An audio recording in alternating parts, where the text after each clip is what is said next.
American Beauty rose with an American Beauty nose. Welcome to MsMojo, and today we're exploring the stories of actresses who were told at some point in their careers that they didn't have the looks to compete in Hollywood.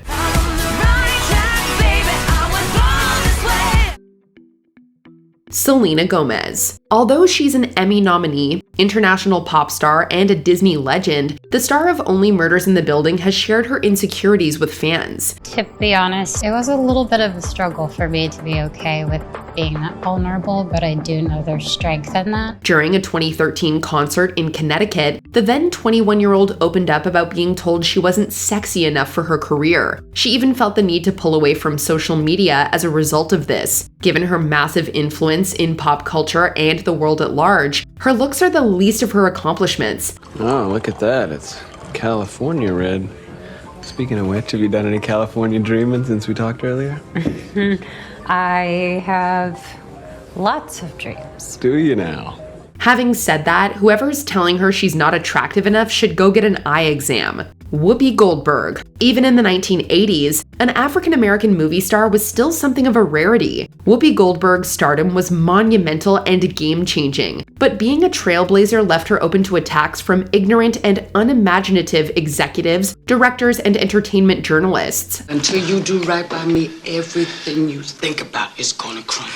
Speaking with Roger Ebert, she talked about how Fatal Beauty director Tom Holland openly told her she wasn't attractive to him. She's talked since then about her struggles being taken seriously during the early part of her career. Despite this, she had one of the most successful and consistent careers before she pivoted to taking on hot topics on The View. I have never, ever seen anything like this. I've never seen anybody whip up such hate.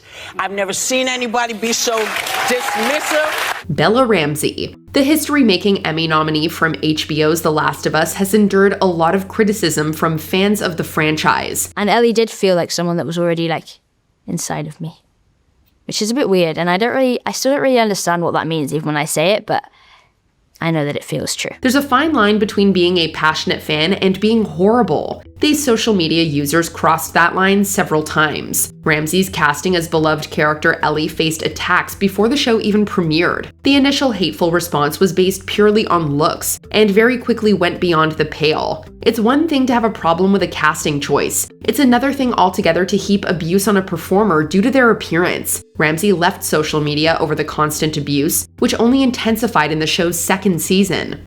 You're such an asshole. Lizzy Caplan. This unforgettable performer from Mean Girls knows a thing or two about how cruel people can be about other people's looks. Oh, you'll get socialized all right, a little slice like you. What are you talking about? You're a regulation hottie. Lizzy Caplan, who is most known for playing Janice Ian in the Tina Fey penned high school comedy, was once told she wasn't pretty enough to be on a WB show. Not being, quote, WB pretty became a private joke between her and a friend who never landed the WB roles they auditioned for. Caplan clearly didn't need the network to get ahead. She has since enjoyed a successful career for major outfits like Showtime and Hulu. You really think I'm good enough? Joy, I think you're the best artist in the whole world. Elle Fanning. The entertainment industry's obsession with performers' looks can be a hard thing to learn. Elle Fanning was young when she found that out. During a roundtable for The Hollywood Reporter, she discussed losing a role in a comedy when she was young. I laugh at it now. I'm like, what a disgusting pig, but you know. But how do you digest that and then keep going? She ended up finding out the discouraging reason. A decision maker on the project deemed her not sexy enough. The comment would be bad enough, but the fact that she was so young at the time and going up for an age-appropriate role only makes that reasoning so much worse. I don't feel like it damaged me, but it definitely made me very aware of myself, you know? Judi Dench. The grand dame of British acting didn't really start making movies until she was in her 50s. It's a testament to the adage that it's never too late to pursue your goals. But the reason she took so long is a little sadder. I think you're a sexist, misogynist dinosaur, a relic of the Cold War, whose boyish charms, though wasted on me, obviously appeal to that young woman I sent out to evaluate you. Despite her many years on the stage, Judi Dench was actually discouraged from taking film roles. Though she made a couple movies in the 1960s, a director flat out told her that she had the, quote, wrong face for the screen. These are the forgeries of jealousy. Her Oscar, BAFTAs, Golden Globes, and SAG Awards prove otherwise. Dench, who preferred the stage anyway, said this made her wary of shifting gears. Kate Beckinsale. Director Michael Bay clearly had a lot to say about his female lead on the set of Pearl Harbor. He insisted Kate Beckinsale would have to lose weight for the role. Considering the actress had just had a child and had already lost weight, she had questions about how thin a 1940s nurse would really be. I don't understand. The director repeated his comments about Beckinsale's looks and weight during the press cycle for the film. Bay's insistence that Beckinsale was pretty but not pretty enough to alienate female viewers is one of the most backhanded compliments imaginable. I kind of like you. Oh, you do? Gabourey Sidibe. Earning an Oscar nomination for her film debut, the star of Precious dealt with her fair share of criticism for her looks. Speaking with Andy Cohen, she described a run-in with Joan Cusack before she had landed her lauded role. Cusack told her to quit the business because, in her words, it was too, quote, image conscious. But then she see the worry on my face and she say, the longest journey began with a single step. Sidibe's perspective on Cusack's advice was generous. She imagined Cusack was speaking from a place of experience, but what she faced from people who weren't so concerned for her emotional well-being was even worse. In spite of criticism and downright abuse about her physical appearance, Sidibe flat out doesn't care what other people think of her body. Precious, what did you think of the film? I thought it was fabulous. What's next for you? How are you feeling? I feel great. Emma Thompson. If there's one actress we can trust not to suffer fools, it's Emma Thompson. Throughout the years, she's taken on some of the most challenging roles in movies, but one type of role seems to have eluded her. So you've never had? No, never had. During press for her 2022 comedy, Good Luck to You, Leo Grand, Thompson remarked that she was rarely offered roles that called for nudity or sex scenes. She is candid, as always, about how executives, directors, and even entertainment journalists never saw hers as the kind of body they wanted to see on screen. These criticisms became even more pronounced after she stopped worrying about being thin. Don't waste your time.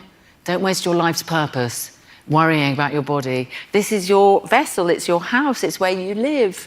There's no point in judging it. Sally Field. After years of success on TV, the Flying Nun star was ready to take her talents to the big screen. Unfortunately, the audition process for Smokey and the Bandit was anything but smooth. Last time I saw legs like that, they had a message tied to them.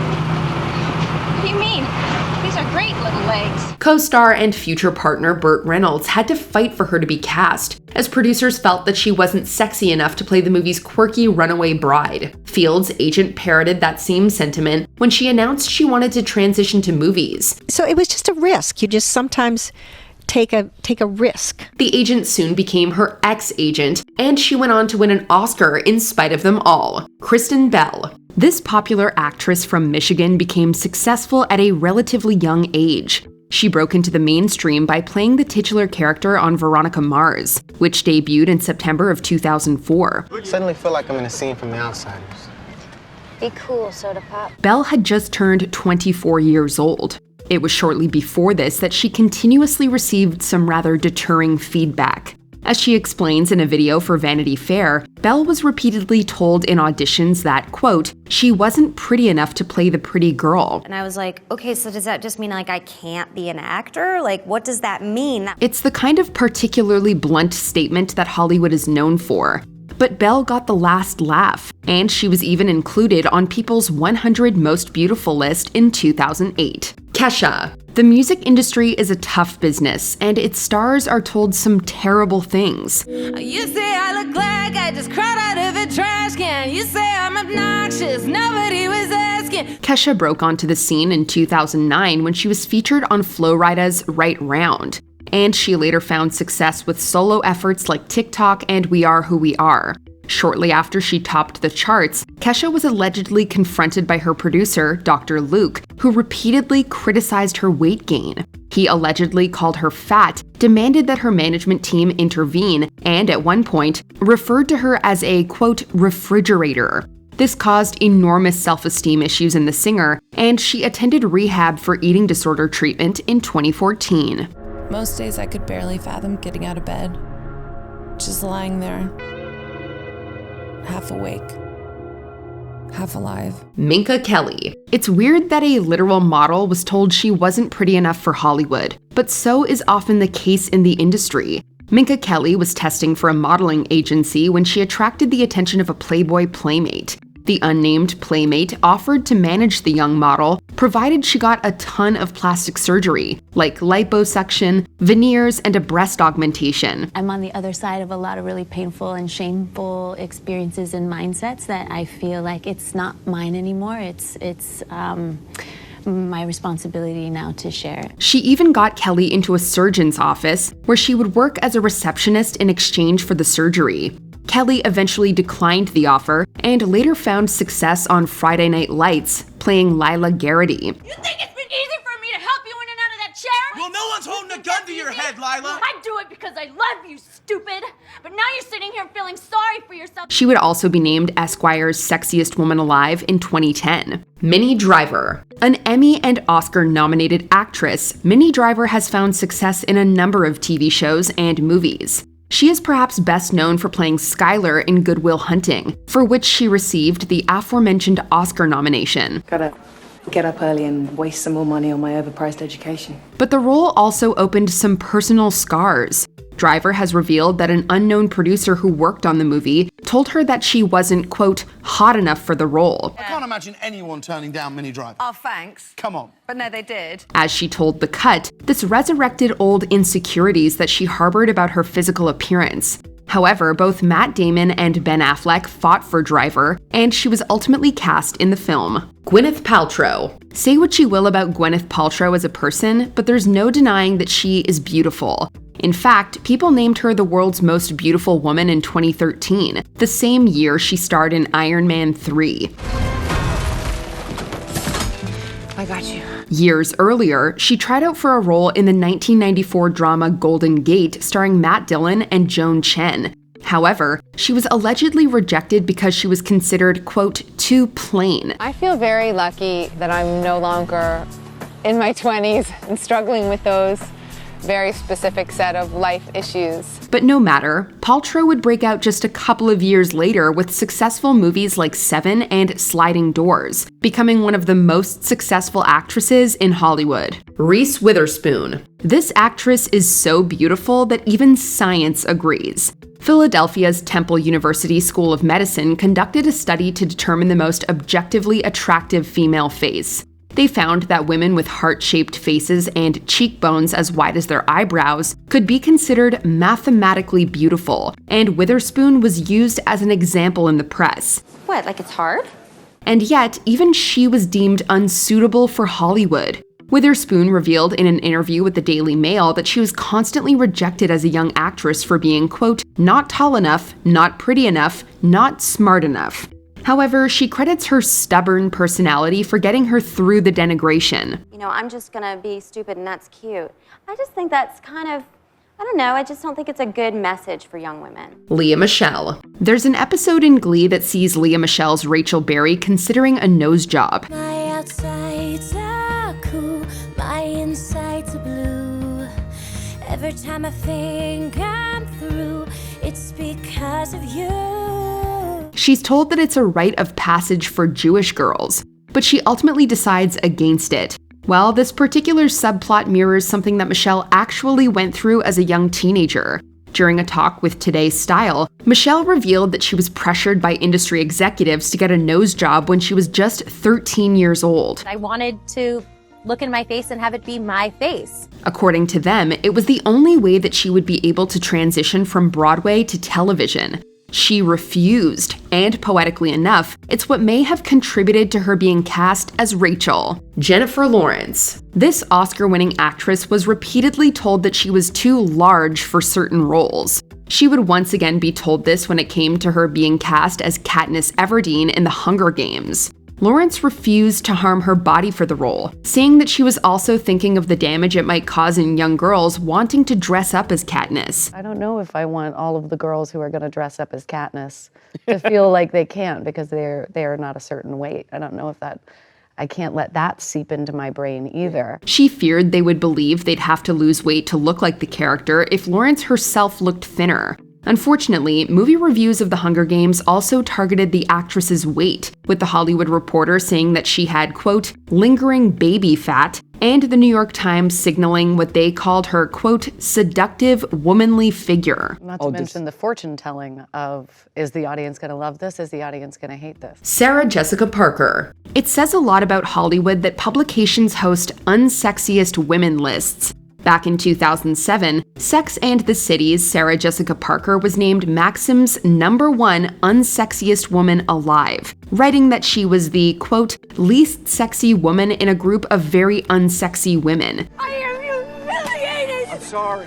I'm sorry. This unfortunate distinction came 3 years after the show concluded, and 1 year before its big movie continuation, which went on to gross over $400 million.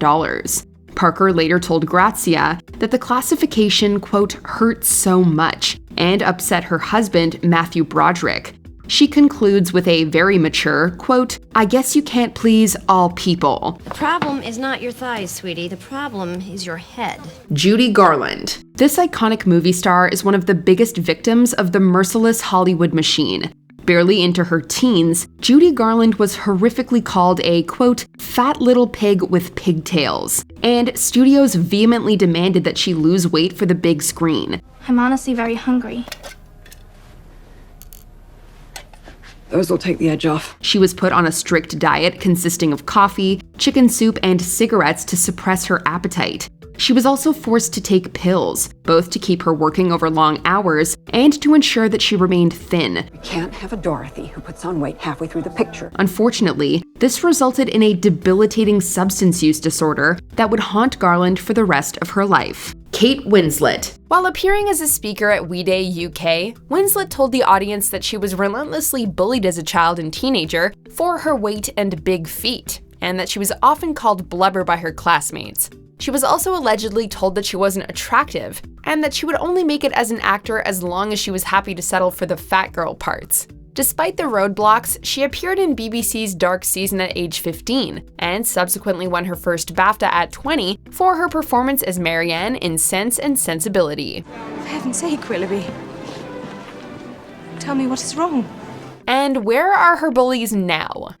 I said no!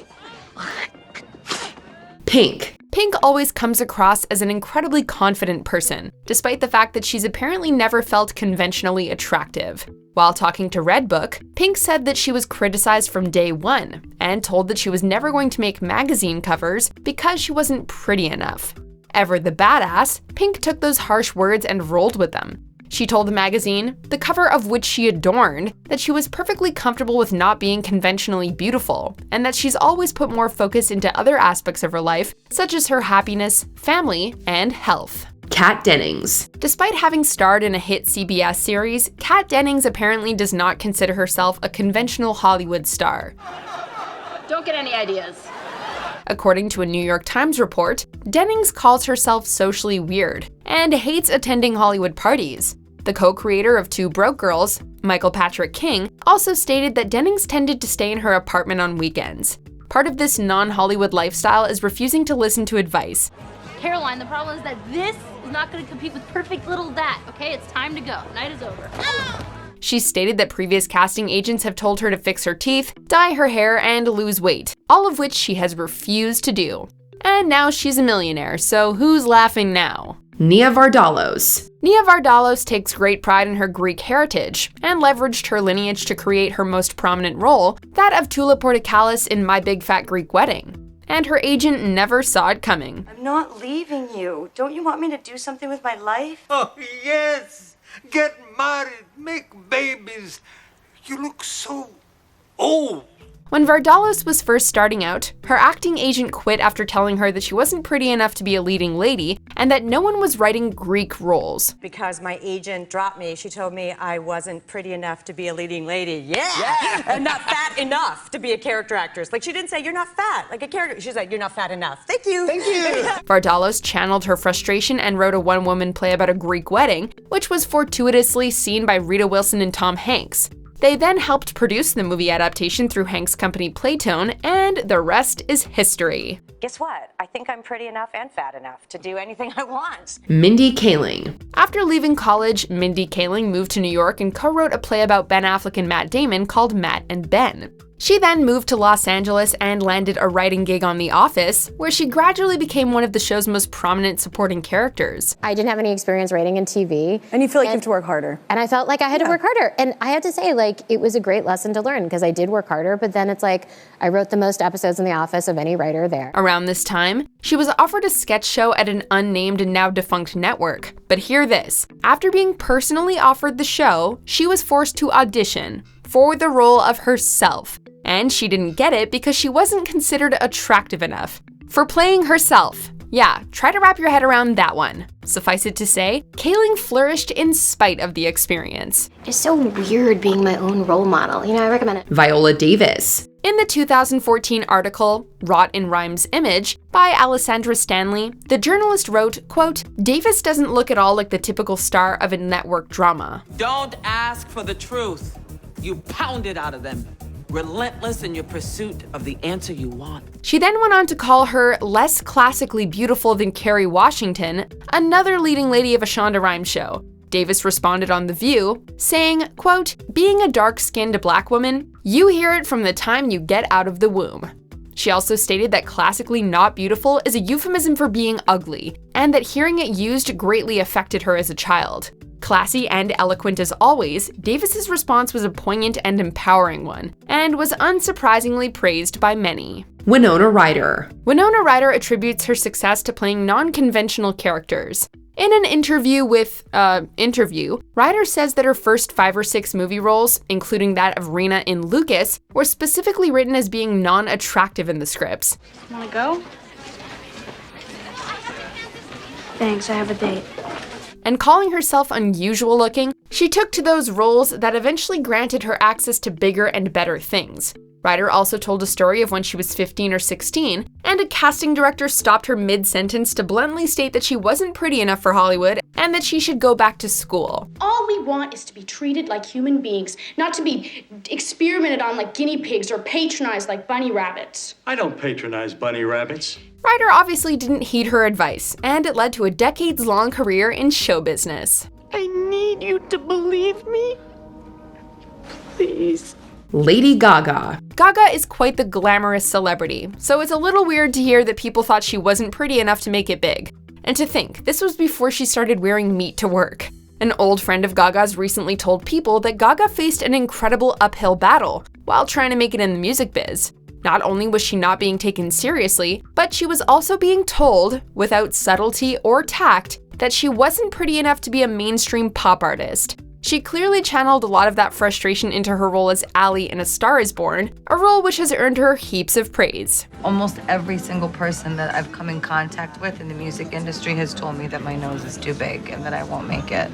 Your nose is too big? Yeah. Barbra Streisand. It's no secret that Barbra Streisand has a prominent nose. It's long been one of her defining characteristics, and it's been endlessly parodied and referenced in pop culture over the years. Honey, I'm going shopping. And I was going to valet park.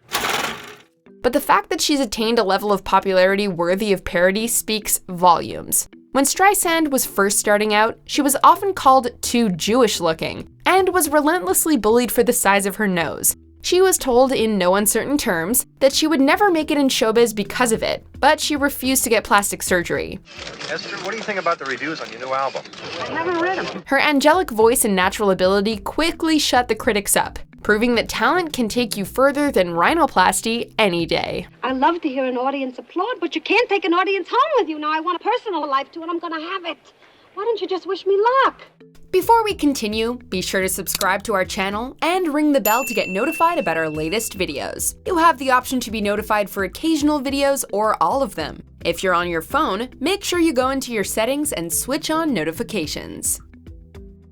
Meryl Streep. Just imagine being the person who once criticized Meryl Streep. Back in the late 70s, Streep was looking to branch out of theater and into film. One of her first auditions was for the 1976 remake of King Kong, the one that time has largely forgotten. According to Streep, the producer turned to his son and asked him why he brought in such an ugly woman. Streep in turn scornfully apologized for not being, quote, as beautiful as she should be. So I said to him, mi dispiace molto, but I understand what you're saying. I'm sorry I'm not beautiful enough to be in King Kong. Clearly, Streep wasn't pretty enough for a King Kong remake, but now she's arguably the most admired actress of all time. So really, who came out on top here? Sure. No, that wasn't a question. Which star were you most surprised to find on this list? Let us know in the comments.